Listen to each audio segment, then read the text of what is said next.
My name is Sorple Sheed Cecil. I'm a visual artist, a visual language composer. Can you tell us about your pieces on display today? I have 3 pieces here. One is a conflict resolution.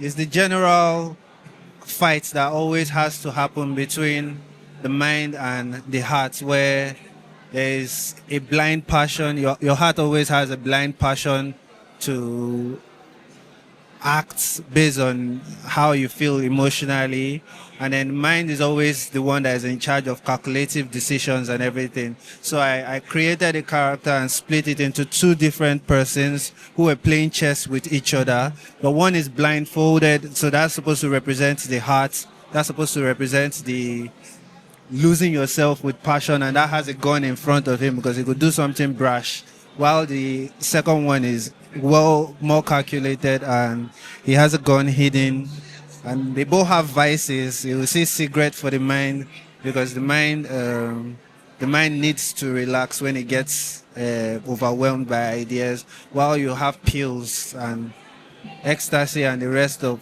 all the passionate drugs for the heart. So it's basically a conflict of the mind. Then another piece I have here is the magnetic warmth of you, which is it's a lady. She's supposed to look like a fairy, but it's supposed to be a lady in a feminine position, posing and giving off her attractive energy. That's why I use the word magnetic, because magnetism is attractiveness. They say guys and ladies, magnetic and electric and magnetic. So when depicting feminine energy in a picture, I use magnetic first, and that's what the magnetic warmth of you is. And then the third piece is a few droplets of sunlight.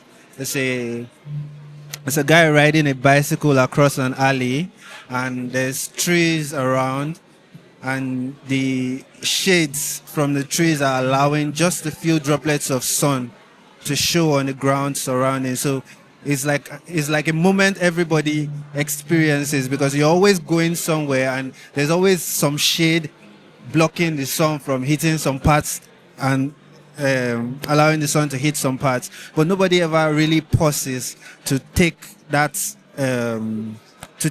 moment in and say, like, what's really going on here? It's something that always happens. I just felt like it'd be nice to capture this in a moment with a guy in a bicycle, no gas, no nothing, and it was just an exploration. Interesting. So tell us about the technical part of the pieces. What was the technique? Is it paint? Is it acrylic? Is it this? Is it that? That's one. Then 2, tell us how long it takes to create each of these pieces. Okay.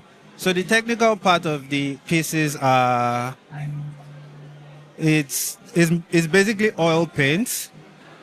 But when I have an idea, I can't just jump on the canvas and explore it, because I have to plan the painting well. So on my sketchbook, I probably spend about 2-3 days drawing out little thumbnails, trying to see the best way to portray the idea that I have in mind.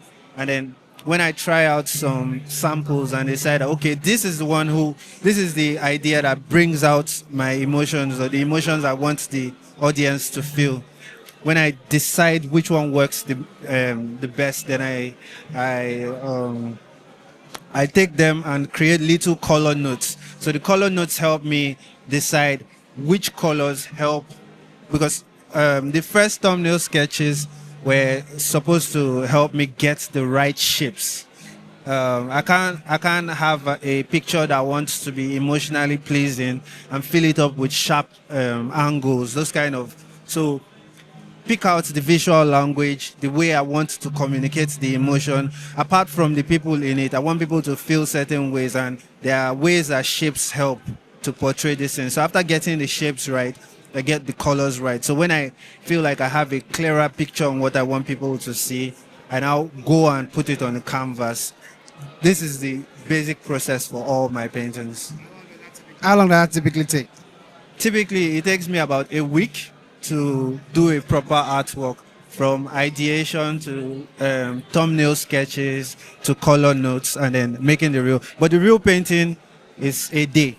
Once I get everything out and I have my whole idea, I just go through it and make the painting in a day and then allow it to dry. Awesome. If you could collaborate with one artist, Nigerian artist, either in Nigeria or in the diaspora, what Nigerian artist would that be and why? Okay, there's two.